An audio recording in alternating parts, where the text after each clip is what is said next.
maximum, she wants to use you as an informal sugar daddy. Right. Yep. Just basically use you for access to your financial resources and material possessions. And so to touch on, well, first I want to preface my comments about that situation, man. I don't trust the Kardashians, man. Right. And what I mean is that I believe almost everything they do is a calculated marketing ploy. Right.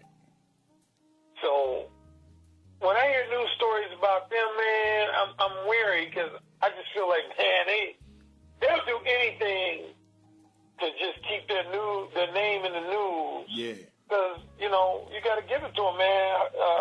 The mother, man. Yeah, she a hustler. hustler. Say what you want to about that bitch, but she's a brilliant businesswoman. Yeah, no doubt. she know that the average motherfucker in society loves to gossip about other people's lives. Yep. And loves to pay attention. There's people in society who love to pay attention to other people's lives more than they do shit to do with their own life. No doubt. And Kris Jenner realized that. Now, to give my brief comments on it, man, bottom line, under normal circumstances, if Rob Kardashian was assistant shift manager at Arby's, he wouldn't be able to smell Black China's pussy. Right. Yep. He wouldn't be able to smell that shit, man. Right. And, but because he's in that Kardashian clan, he got access to some millions. Of course, she gonna, throw some pussy at him so she can use the motherfucker. But as it came out, even before the shit when it came out, I knew she was fucking other motherfuckers. Oh, no doubt. Yeah, that was obvious. I'm like, motherfuckers don't think that she, making her rounds, jumping on different dicks. That was obvious, man. Yeah, I mean, you would have to be naive. And see, going back to my book, matter of fact, I was talking about, man, a lot of guys who read that particular book of mine, The Possibility of Sex, man, I had some guys who said that book left them, like, depressed, dejected, hateful towards women. Because, among other things, what I broke down in that book is just because a woman agrees to be your wife, your fiance, or your long-term girlfriend, don't mean you are number one dick choice. Wow. I said, particularly if you got money. Wow. I basically told all motherfuckers, if you ballin', be wary. Right. You know, if it's a situation where when you was making $50,000 a year, chick named Rhonda was giving you attention, and now you're making $250,000 a year, Rhonda's still giving you attention. You don't need to be worried about that because she was with you. But when you was making $50,000 a year, Regina wouldn't even give you a 2-minute conversation. Now all of a sudden you're making $250 a year. Yeah. Regina all over your face. Yeah. You gotta recognize that shit. Right. That bitch ain't with you because you all of a sudden became sexy. She with you because you're now a target. That's what I call guys like that. You're a target. She wants access to your financial resources and your material possessions. And if she has to, she'll give up the pussy, not because she really wants you fucking her. Right. But that's her price for gaining access to your shit. Right. Mm-hmm. And that's what some guys need to, that's what I basically broke down in The Possibility of Sex. I basically said, a lot of you married guys who think your wife, you are number one favorite sex partner. No, you ain't. You fucking some motherfucker on the side. Oh. Why you gotta go ahead and say that? A lot of guys can handle that, man. A lot of guys can handle that shit. Man, boy, that's brutal, son. That's brutal. Oh, that hurts. Oh, it hurts so bad. Oh, yeah, man. Hey, I can attest to that, man. The stuff that I've seen, stuff that I done dealt with. Because one thing that you said that was really poignant and really true, I was watching one of your videos, and you said you don't really know women and you don't really know how they get down until you've been the side dude or the other dude. Oh, yes. Yeah, when you said that, I was like, man, he ain't never lied, man, because you really get to see how they get down. You really get to see what they about. You really get to peek behind the veil, man. You know what I mean? There's a lot of cats out here that got steady women, girlfriends, wives, whatever, that they don't have a clue as to what they woman really want, what she really about, what she'll really do, what she'll really get into. I mean, she'll tell the side dude everything, her deepest, darkest desires, man. I mean, it's just been mind-boggling to see what these women do right, behind the backs of these so-called men that they love, man. I was like, wow, boy, it's like a Fight Club. It's like a Matrix deal, man, where you just can't believe that this is actually going on, but you can never really fathom it until you, just like you said, until you that other guy, that side dude, man. So, yeah, that's one thing that Mr. Curry hit on real hard and fast, man. I can't lie about that one. Yeah, man. I mean, I tell guys all the time, man, like you just said, I mean, I want to say, you know, you probably heard me use this term on my video podcast when I always say women's true nature. And I would say that's when I first got my eyes open to women's true nature, man. Is the first time, actually, for me, it actually started in high school. I want to say, yeah, my senior in high school, man, probably at least 1/3 of the women I fucked my senior in high school was women who had boyfriends. Right. And they were just what was sad, what put me in a real awkward position, man, I even had some of my own boys, man, like the girlfriends of dudes who was like friends of mine. Right. Yep. Was throwing pussy at me, man. And I was like, damn. Because at the time, I was kind of naive to it. I was like, damn, are women this scandalous and shit? Right. And then for the next roughly 20 years or so, man, I had different, like one of the worst stalkers I ever had in my life was a woman who was married. Yeah. This bitch stalked me like Glenn Close from Fatal Attraction, man. But just real quick to reiterate on that point, I don't want to, because you pretty much covered it all, but yeah, the thing about being a woman's other man, that's when you're going to get a woman's most absolute real side. Right. Because there's really no motivation for her to put on any type of like facade for you. Yep. Or to lie to you or play games with you. Because the motherfucker who she's cheating on, that's who she's doing all that shit with, putting on the facade for, lying to him, misleading him. But when you a woman's other dick, she gonna be 110% real with you about everything. Like, there would be women I would fuck who were bisexual, and they would say to me, my own husband don't even know I'm bisexual. Yep. I'm up here having threesomes with a dude's wife and one of her girlfriends, and their own husband don't even know she's bisexual. Man. Oh, man. It's diabolical, man. I'm trying to tell you, boy. They only knew. Oh. Woo. Man, that's why. I'll say the fucked up thing about it for a guy like me and probably most guys in that situation is that you have some guys in life who have a low degree of trust towards women because they've been cheated on. And then you got guys like me who many times have a low degree of trust on women because they've been cheated with. Yep. That's where it's I'm like at. when you see a woman you fuck say at like 6 p.m. on a Friday, and then at 9 p.m. on that same night you're at a social function, you see her smooshed up with her husband, you just shake your head and say, God damn, man, my dick was in her mouth just 3 hours ago. Oh, my God, man. I be trying to tell all the fellas, man, on this podcast. I be like, man, you don't know how deep the rabbit hole go. I be like, shoot, you don't know how many times a female done left my spot and then went back home, man, and got on Facebook and kissing her dude all in the mouth. And I be like, oh, my God. I like, Jesus, man. He don't know. He just don't know what she was doing with that mouth, man. You know? And just like you said, it's like I got a low degree of trust of women because, you know, I was the dude that they was cheating with, not necessarily being cheated on. You know, it's like, man, I can't do it, man. I can't do it. I know how to get down, man. Oh, it's horrifying. Yeah, this is the same kind of dude that they, you know, these dudes that going to work every day. They help you pay the bills. You know what I mean? They tolerating, you know, the attitudes and the nonsense, man. And, you know, it's like, you know, to a degree, you know, in my older age, I'm beginning to feel bad about it. You know what I mean? So I don't slow down. But, man, yeah, a lot of stuff that you say hits home, man. I'll be like, wow. See, you're just like me. You say you play as you get older. Like, I made a point of saying in one of my video podcasts that for the most part, since I've been in my 40s and now I'm in my 50s, I ain't gonna lie, I've had a handful of slip-ups, but generally now I don't fuck with other dudes' women. Right. Because I just think it, like, I got a brother, man, he's all about karma. He's always like, man, that shit track bad karma into your life. And so I try to stay away from it now, but yeah, man, from like the age of roughly 17 to about, I don't know, 37, 38, 39, man, yeah, I probably fucked about 40 women that had a husband, a fiance, or a long-term boyfriend.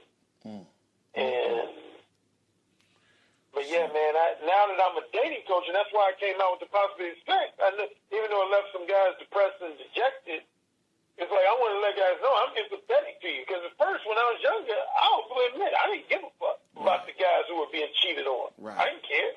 Okay. As long as I was getting the pussy, I didn't give a fuck about them.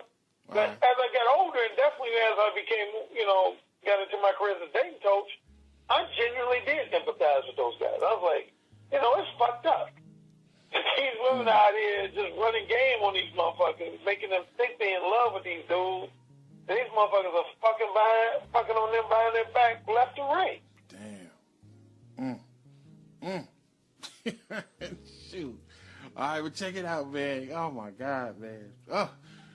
Okay, this is going to be rehashed for you, I know, man. But, for the listeners, we got to go back to the genesis of this so we can make some sense about what's going on, okay? What happened between you and Obsidian? For those who don't know, yes, please go to YouTube and type in Obsidian Radio if you do not know and understand what's going on here. You know what I mean? We're going to have to recap the situation. So tell me, what was the gist of the schism?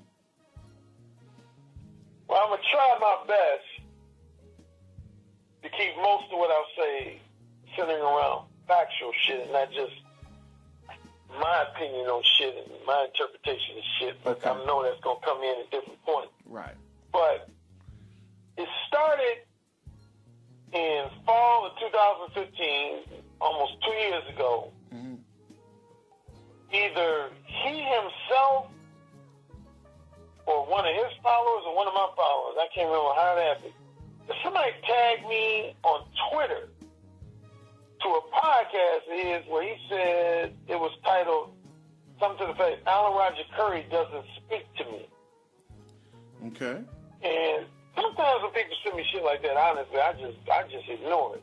But I said, okay, I'll go check this out, see what this brother talking about. I don't know who this brother is, but I'll check and see what he's talking about. And so he started basically talking about me. I mean, he didn't per se personally attack me, but he tried to paint me as this very upper middle class, bougie type brother who can't relate to the brother from the street. Okay. And can't relate to the brother who never went to college.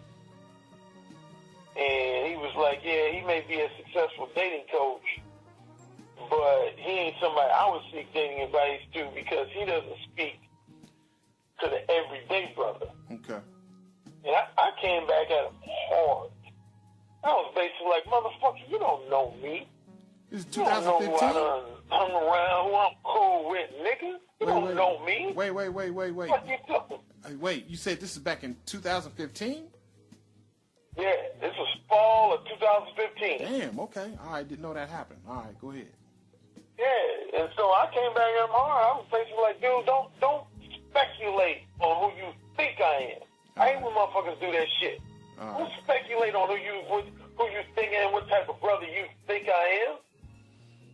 I was like, shit, you don't know me, dude. Okay. I got to borrow Jamie Foxx line. Jamie Foxx did this to you one time. He said, I hang around with some classy brothers. And then he said, I hang around with some other niggas that don't have Social Security numbers. Okay. Right. No doubt. I would put myself in that category. I got a wide range of brothers I interface with. So don't try to paint me as a Theo Huxtable type motherfucker. So anyway, to my pleasant surprise, he issued an apology podcast. It's still up. I saw it a couple weeks ago. All right. Called Apology to Roger Currie. And he basically apologizes to me. He says, I was wrong when I was Roger Currie. You know, I thought he was one of them uppity, bougie type brothers, but he's not. He seems like he's a real down-to-earth type brother. Mm-hmm. So I told him I appreciated that apology. Then I really didn't pay attention to him for the next few weeks. And then this guy named Alex, who was a longtime follower and fan of my show, Upfront and Straightforward on Blog Talk Radio I had for 9 years. I ended that in mid-June of last year, 2016. He ended up connecting with Obsidian because they both live in Philadelphia. Mm-hmm. And Alex wrote me on Facebook and said, you remember that guy Obsidian who went after you and then gave you an apology? I said, yeah. He said, man, you need to pay attention to this podcast because they be promoting your stuff big time. I said, really? He said, oh, yeah, man, his last 2 or 3 podcasts, man, he, like, gave your books, like, big dap. He was promoting you. I said, shit, let me go check him out then. Sure enough, man, he was on his show like, no one, you know? And he was saying, y'all got to check out Roger Currie, check him out. You know, Mo 1 is the shit. Well, actually, the first book he heavily promoted on the show was actually not Mo 1. It was the book I was talking about earlier, Possibility Set. Mm-hmm. That was the book he said that really caught his eye, that he was really feeling me on. He loved Possibility Set. That centers around all the women who are manipulative, time-waster types and just basically women who ain't about shit. And then the second book he started feeling was, I came out with a book just last summer called The Beta Male Revolution. Mm-hmm. Why women, why men are losing interest in marriage. All right. And then, so he really promoted those 2 books before he started promoting Mo 1, but then, you know, he would definitely be giving my chant, Mo 1. Yeah, I started listening to a lot of his shit, and for no other reason, because he was always promoting my shit. And again, I hadn't even asked him to do that. Okay. So then behind the scenes, he started throwing out business propositions to me. Mm-hmm. He was like, hey, Alan, man, I want to sell Mo 1 t-shirts. Would you be willing to give me permission to print Mo 1 t-shirts? Because I know a guy here in Philadelphia that does t-shirts and prints, you know, t-shirts with logos. And I would love to sell some Mo 1 t-shirts. Mm-hmm. And I said I already did that for about a year, and, you know, they didn't really take off, so I don't really want to do that again. He's like, no, man, we should do it again. Then that conversation kind of faded out. Then the second thing he was like, he said, I would love to bring you to Philadelphia and have you do a book signing for The Possibility of Sex. Man, that's such a great book, man. I would love you to do a book signing, man. I want to do a whole episode just on the possibility of sex. I said, I don't really do book signings anymore, but I said, you know, I'm all about, you know, if you want to help me promote that book, I'm all about you. And he told me he was going to buy a whole bunch of copies of my paperback, but he never did. Okay. Then the final business proposition, I remember he said he wanted to potentially do a documentary with me somewhere down the line. Okay. About the dating scene and the black community. And see, I had already tried to do my own documentary. I had a documentary outline called Chasm. All right. That was going to talk about the growing animosity between black men and black women. And I even did a crowdfunding campaign, but I didn't get the money I wanted to get, so I dropped it. So anyway, so you can say things were going fairly well in our interactions. Mm-hmm. And I would say the first hiccup that happened, at least on my end, was when he fell out. He ended up falling out with Angry Man and O'Shea Duke Jackson. Right. And honestly, I thought it was some petty shit. Mm-hmm. Particularly on Obsidian's end. More so than on Angry Man's end or O'Shea's end. You know, I just thought it was petty. And I told him. Okay. And, so yeah, man, that was the first thing that made me start looking at him different. Like, okay, let me re-examine who this dude is. All right. And then that kind of rubbed me the wrong way. He went after this chick who I had on my show, on my blog and radio show, named Sophia A. Nelson. Okay. And I'll be honest, I don't particularly care for this sister, man. She's a different type of sister. I'll leave it at that. Mm-hmm. And but man, he went after her like Pitbull on stage. Oh man, I was looking down. You were not thinking like. I was thinking for analogies. I said I was going to Pitbull analogies, like a Pitbull when they latch her, yeah, you know, man, they don't let go, man. Exactly. Man, he attacked her like a fucking pet bull, man. I was just like, damn. Again, even though I wasn't too high on her as a sister, because me and her had our own issues when she was a guest on my show. Right. But I mean, damn, man, to do like 5, 6, 7 podcasts on the same sister. Shit. I was just like, damn, man, that's kind of psycho, stalking type shit. He dedicated, man. Dedicated. So that's when that was the second thing that made me kind of look at it like, okay, I don't know, man, I might have to separate myself from his brother. Mm. And then the third and next to last thing before it really fell apart was O'Shea invited me to be a guest on his show. I've been a guest on the show probably like 3 times now. Mm-hmm. And the day of one interview, Obsidian wrote me. He said, hey, man, I'm just confirming the time of this interview because I want to join it too. Okay. I said, yeah, I told him the time. And I'm thinking Obsidian just wants to, kind of tune into it and maybe interject a couple questions. Man, he gets on O'Shea's show and damn near takes the motherfucker over, man. I peeped that. I think I heard that one. Oh, dude, man. Yeah. Hey, I'll say this, man. I told O'Shea, I said, man, you're a better man than me, dude. But I was just waiting for O'Shea, man, to just go the fuck off. Because I was probably like 5 seconds away from going the fuck off on Obsidian, man. And it wasn't even my show. Right. I was just a guest. But I was going to go off on him, man. And I did. After the show, I called him. I said, dude, what the fuck was up with that, man?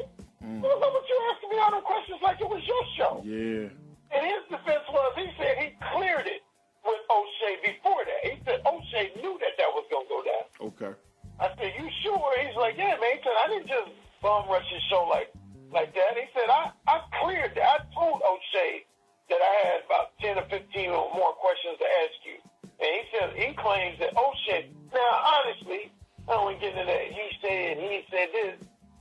O'Shea said that ain't 100% true. Okay. He said, yes, he knew he did clear with him to ask a few questions, but not like the way Obsidian did. But yeah, that left a real bad taste in my mouth. Yeah, I think I heard that one, man. Towards Obsidian. Yeah, he took over. I looked at him totally different. I was just like, that was some foul shit, man. I didn't like it at all. Not even so much of how it affected me, because again, I was a guest. Yeah. I didn't like how it made O'Shea look. Yeah. I was more empathetic for him. I didn't like how that made. I mean, because again, if that was my show, dude, I would have hung up on his ass so quick. Even if I consider him somebody else cool. So then here's the final thing, and the big thing that led to it. So I do this video podcast. It's entitled, I don't know if you can get it for free now because I've moved some of my stuff over to Patreon. You got to be a Patreon subscriber to see some of my videos now. Okay. But I had this video I did called Direct versus Indirect and Preventing Date Rape Charges. Mm-hmm. And in that particular podcast, Mode 1 is about being very verbally direct. And I talked about that in contrast to like a lot of pickup artists teach more of methods that sit around being verbally indirect. And one of the arguments I made was, I said, when you indirect and say a woman got alcohol in her system,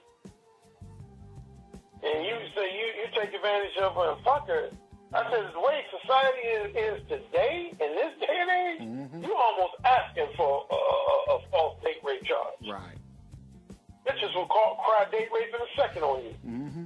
If they know that they didn't give you verbal consent, and on top of that, they know that there was alcohol in their system, and, man, even if if the case goes to trial that they don't win, just the fact that they can charge you with that shit. I don't even want a woman to fucking charge me with date rape. Yep. So that was one strong point I made. I told guys, hey, you all are grown men, but if you want my advice, the very first time you fuck a woman, you shouldn't fuck a woman with alcohol in her body. You should make sure she's completely sober. And secondly, you should make sure that you told that woman directly, verbally, I want to fuck you, or I want to have sex with you. And that she has clearly said, yes, that's what I want you to do. Mm-hmm. So then you can throw that back in her face if she tried to accuse you of date rape. And then, so that was one thing. Obsidian came in my comment section and disagreed with that. And even more so, I made a point about it. And this is a point I've always made. I make this point in workshops. Like at the beginning of this conversation, we talked about rejection. I was saying, help me overcome that fear of rejection. I said, some of you guys, I noticed a lot of you guys, y'all cannot handle rejection. Mm-hmm. It ain't even just an issue of you scared of it or you dislike it. You literally can't handle rejection. Like you feel like you're entitled to women's companionship. Right. I said, like, a guy like George Sodine killed people in a suburb of Pittsburgh because he couldn't tolerate rejection. Right. He couldn't handle rejection. I said, same thing with Elliot Rogers. I said, it ain't something he just disliked. He literally could not handle rejection. So he went out and killed motherfuckers. And I said, some of you motherfuckers who can't handle rejection, y'all on that path. So Obsidian comes in my comment section and says, Alan, I'm going to play devil's advocate. And he put some kind of smiley face. Mm-hmm. He said, I like to go against the grain, so even though you and I are cool, I'm going to go against the grain of some shit you said. He said, one, I disagree with your thing about the alcohol and the date rape. You know, women accuse you of date rape for anything. It don't matter if she got alcohol or doesn't have alcohol or if you're direct or indirect. Women, if they want you, they just going to charge you with date rape anyway. And I have my response to that. Mm-hmm. And then he goes and says, Elliot Rogers has a right to his preferences. And I'm like, what the fuck does that mean? He says, what I say? Elliot Rogers, like all of us, we have a right to our preference for beautiful, sexy women, man. And Elliot Rogers, he had a right to his preference. I was like, motherfucker, he ain't got a right to shit. Mm. That motherfucker killed people. Okay. Once he picked up that man to kill motherfucker, he ain't got a right to jack fucking shit. And to answer that question, for guys and followers of his and other people say, yeah, Alan, I think we do. Yeah, you got a right to want something. Nobody can argue with you that shit, I want a convertible Bentley. Mm-hmm. I got a right to want a convertible Bentley. But there's a difference between me saying I got a right to want a convertible Bentley versus me saying I got a right to a convertible Bentley. Mm. See, the latter is saying I deserve to have a convertible Bentley. Even if I can't afford it, I deserve to have it. And so what I'm telling all these guys out here is you don't deserve any woman's romantic or sexual companionship. You can want it. Ain't nobody challenging you on that. You can want the companionship of a beautiful, sexy woman, a 7, 8, 9, or 10. You can want their romantic and sexual companionship. But if you read Elliot Rogers' manifesto, which I did, I hadn't before, but since Obsidian himself challenged me to read it, I read it. Okay. This motherfucker very frequently used the word deserve. He said, I deserve the companionship of beautiful women. I deserve the companionship of 9s and 10s. No, you don't, motherfucker. You don't deserve shit in this life other than fairness under the law and the right to earn a living and your civil liberty. Beyond that, you don't deserve shit. Especially as relates to women. You don't deserve shit. If 8s, 9s, and 10s don't want you, then you got to accept that and move on. That's what I told Obsidian. And he said, I ain't going to accept it and move on. And I ain't going to have you tell me I said, I'm a And then privately, I wrote him right on that night after we exchanged in the comment section. I said, hey, brother, I'm going to keep it real with you, man. I said, on a personal level, you're entitled to every opinion you want to express. Mm-hmm. You know, you got your opinions, and, you know, I respect